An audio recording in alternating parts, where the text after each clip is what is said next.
बिस्मिल्लाहिर्रहमानिर्रहीम। अस्सलाम वालेकुम व्यूअर्स, क्या हाल चाल है? ठीक ठाक है वे तुस तो ठीक हो? सो मैं ठीक है ना। तो वेलकम बैक। मैं आ गया वापस। मैं आई हाँ, हाली मेरा फ़ोन क्या नहीं है, फ़ोन है हीरा दा। मैं आखे मी चलो जब तक मेरा फ़ोन नहीं आंदा उतने डी मैं हीरा दे फ़ोन ते व्लॉग बड़े साथे कल को इंशाअल्लाह रेगुलर मेरे व्लॉग होसन। ते हुण अज कलो जैसे मेरे चैनल को सब्सक्राइब नहीं किया जल्दी जल्दी सब्सक्राइब कर गिनो, कमेंट भी कराए। व्यूअर्स अफ्तारी दा टाइम थींदा पे। पहले तो मैं सोचे अज ही मैं हॉस्टल सवेरे को 10 बजे आई हॉस्टल। सोचे मी के सवेरे को बनावा, लेकिन मैं कि मी अज पहले दस देवा वल कल को इंशाल्लाह रेगुलर व्लॉग होसन। ते अज मेरे को रोज़ा भी है, सारे को रोज़ा है।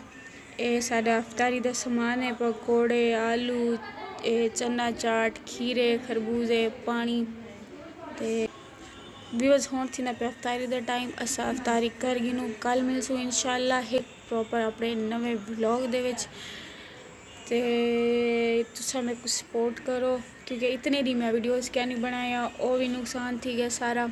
इंशाल्लाह उम्मीद करेंगे तुसा मेरा साथ देसो ते मैं अपना व्लॉग दोबारा कंटिन्यू करे साई थी करे ते शादी वीडियो द एंड मिलसू कल एक नवी वीडियो दे नवे व्लॉग दे विच।